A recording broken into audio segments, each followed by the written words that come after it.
क्या हुआ? जब एक दिव्य चमत्कारिक साधु को महाकुंभ प्रयागराज में घुसने से रोका गया, उसके बाद जो चमत्कार हुआ उसे देख हर किसी के रोंगटे खड़े हो गए। दोस्तों, 13 जनवरी 2025 को महाकुंभ मेले का आगाज प्रयागराज में हुआ। गंगा, यमुना और अदृश्य सरस्वती के संगम पर बसे इस स्थान पर करोड़ों श्रद्धालु अपनी आत्मा की शुद्धि के लिए उमड़ पड़े। इस बार का कुंभ विशेष था क्योंकि इसका आरंभ महामंगल योग में हो रहा था, जो 144 वर्षों में एक बार बनता है। संगम के घाटों पर सुरक्षा के अभूतपूर्व इंतजाम किए गए थे।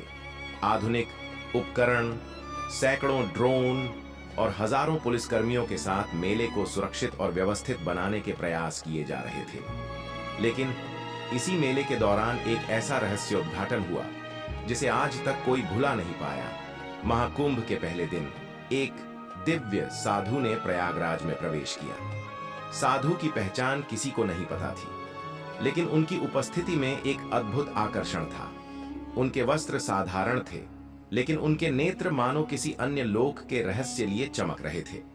लोग उन्हें त्रिकालज्ञ कहने लगे, क्योंकि कहा जाता था कि वह भूत, भविष्य और वर्तमान के बारे में सब जानते हैं। महाकुंभ के दूसरे दिन साधु संगम घाट पर स्नान करने पहुंचे, लेकिन मुख्य घाट पर पहुंचने से पहले उन्हें सुरक्षा कर्मियों ने रोक दिया। उन्होंने साधु से पूछा, आपके पास पहचान पत्र है? आपको संगम के शाही स्नान क्षेत्र में प्रवेश करने की अनुमति नहीं है। साधु शांत रहे और बोले, मुझे किसी पहचान पत्र की आवश्यकता नहीं, मैं केवल संगम में स्नान करने आया हूं। सुरक्षा कर्मियों ने उन्हें रोकते हुए कहा, यह क्षेत्र वीआईपी और शाही स्नान के लिए आरक्षित है, आप यहां नहीं जा सकते। साधु ने मुस्कुराते हुए कहा, यदि मुझे रोका गया तो यह स्थान मेरे बिना अधूरा रहेगा। सुरक्षा कर्मियों ने इसे सामान्य बात समझकर उन्हें वापस भेजने का प्रयास किया, लेकिन जैसे ही उन्होंने साधु को रोकने के लिए उनका हाथ पकड़ा, एक अद्भुत घटना घटी।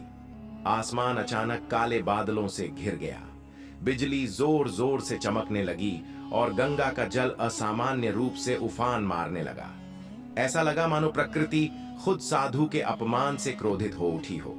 वहां मौजूद श्रद्धालु भयभीत हो गए और जमीन पर गिरकर प्रार्थना करने लगे। सुरक्षाकर्मी भी हिल गए। उनके कमांडर ने साधु से माफी मांगते हुए पूछा, आप कौन हैं?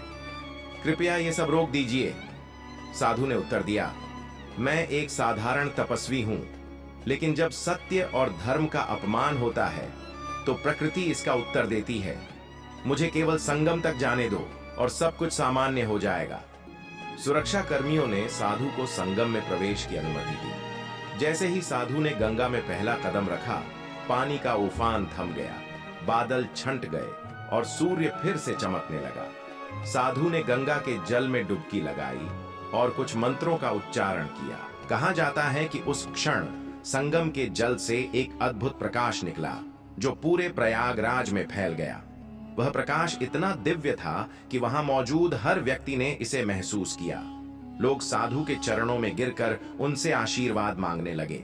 स्नान के बाद साधु घाट के किनारे खड़े होकर बोले, मैं यहाँ केवल अपनी आत्मा की शुद्ध के लिए नहीं, बल्कि इस महाकुंभ में उपस्थित सभी लोगों के लिए आया हूं। जो लोग सच्चे मन से यहाँ आए हैं, उनकी हर मनोकामना पूरी होगी। उन्होंने आगे कहा, लेकिन याद रखो, कुंभ का असली उद्देश्य केवल स्नान नहीं है, यह आत्मा की शुद्धि, सत्य और धर्म का पालन करने का अवसर है। साधु की बातें सुनकर वहां मौजूद हर व्यक्ति गहरी सोच में डूब गया। महाकुंभ के अंतिम दिन साधु ने संगम पर एक यज्ञ का आयोजन किया।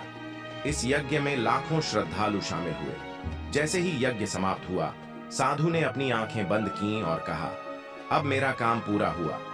कुछ क्षणों बाद जब लोगों ने उनकी ओर देखा तो वह वहां नहीं थे। केवल एक पवित्र ध्वज उनकी उपस्थिति का प्रतीक बनकर रह गया। लोग इस चमत्कार को देखकर स्तब्ध रह गए। महाकुंभ समाप्त होने के बाद भी साधु की चर्चा हर जगह थी। लोग कहते हैं कि वह कोई साधारण व्यक्ति नहीं, बल्कि खुद भगवान का अवतार थे। आज भी महाकुंभ 2025 की कहानियों में उस दिव्य साधु का जिक्र होता है। कहा जाता है कि जो भी सच्चे मन से उन्हें याद करता है, उसे अद्भुत चमत्कार देखने को मिलते हैं। क्या हुआ जब एक दिव्य साधु को महाकुंभ यात्रा के दौरान बीच रास्ते में ट्रेन से उतारा गया, फिर जो चमत्कार हुआ उसे देखकर हर कोई चकित रह गया। दोस्तों, जैसा कि आप लोग जानते होंगे कि इस बार महाकुंभ का खास आयोजन होने वाला है, जिसमें दूर दूर से दिव्य साधु संत आने शुरू हो गए हैं। उसी बीच एक दिव्य घटना घटित हुई। यह घटना एक चमत्कारिक साधु से जुड़ी हुई है, जो कि कुंभ नगरी प्रयागराज में जाने की योजना बनाने लगता है। ये जनवरी 2025 की सर्द सुबह थी। महाकुंभ का आयोजन अपनी चरम सीमा पर था। प्रयागराज नगरी गंगा, यमुना और अदृश्य सरस्वती के संगम पर आस्था का महासागर बनी हुई थी। हर दिशा से साधु संत, श्रद्धालु और तीर्थयात्री मेले में हिस्सा लेने के लिए उमड़ रहे थे। इस बार मेले की खासियत यह थी कि यह महाकुंभ विशेष ग्रह नक्षत्रों के संयोग में हो रहा था, जिसे अत्यंत शुभ और दिव्य माना जा रहा था। सदियों से महाकुंभ में भाग लेने वाले एक चमत्कारी साधु, जिन्हें लोग तपस्वी बाबा के नाम से जानते थे, हर बार की तरह इस बार भी कुंभ में जाने का मन बना चुके थे। बाबा का जीवन सरल था। उन्होंने सांसारिक भौतिकता और नियम कायदों से हमेशा दूरी बनाए रखी।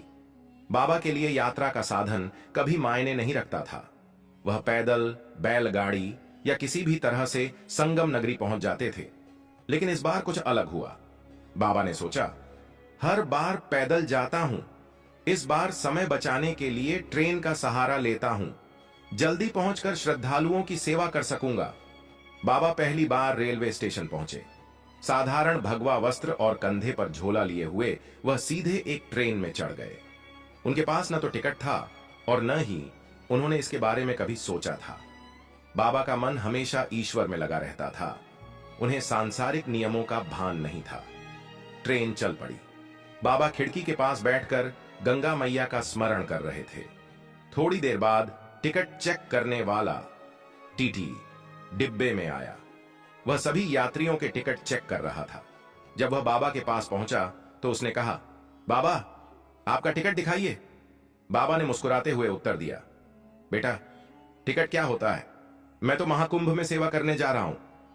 टीटी चौंका और बोला, बाबा, बिना टिकट यात्रा करना जुर्म है। आपको जुर्माना भरना होगा। बाबा ने सरलता से जवाब दिया, मेरे पास तो पैसा भी नहीं है। मैं तो बस भगवान का नाम लेकर यात्रा कर रहा हूं। टीटी ने गुस्से में पुलिस को बुला लिया। पुलिसकर्मी आए और उन्होंने बाबा को ट्रेन से उतार दिया। स्टेशन पर उतरने के बाद बाबा ने कोई विरोध नहीं किया।